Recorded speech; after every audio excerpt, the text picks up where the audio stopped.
Good morning. It's good to see you. I hope you've been doing well. We've been gone for a couple of weeks visiting family up north, but it's good to be back with you. Come on with us to Matthew 5, verse 20.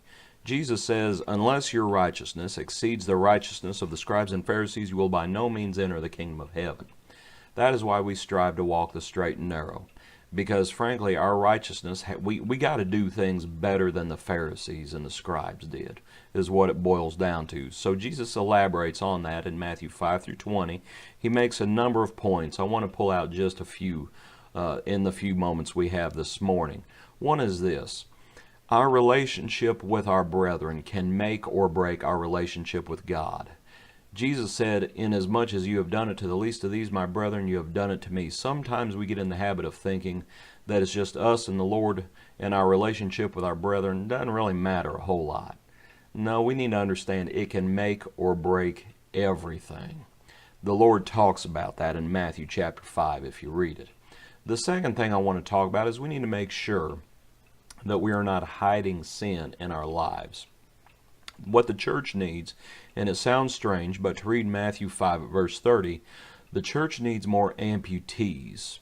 If our right hand offends us, we need to be willing and we need to cut it off and cast it away from us.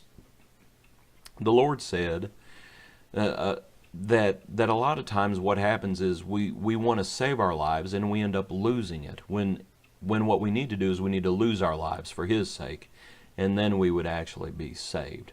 So we need to make sure we're not hiding sin. Something else, though, a third point that the Lord makes in His sermon is we need to make sure we're loving our enemies. We've spoken about this before, but it's extremely important. The Pharisees, they hated their enemies. We need to make sure that we're doing things better than them. We need to love our enemies just as the Lord loved us when we were enemies. Now in Matthew chapter 6, the Lord starts talking about charitable deeds. And as we enter into this new year, I would encourage you to think about, please do not blow a horn, metaphorically speaking, before you do some charitable deed so that everybody can see the good deed that you're doing.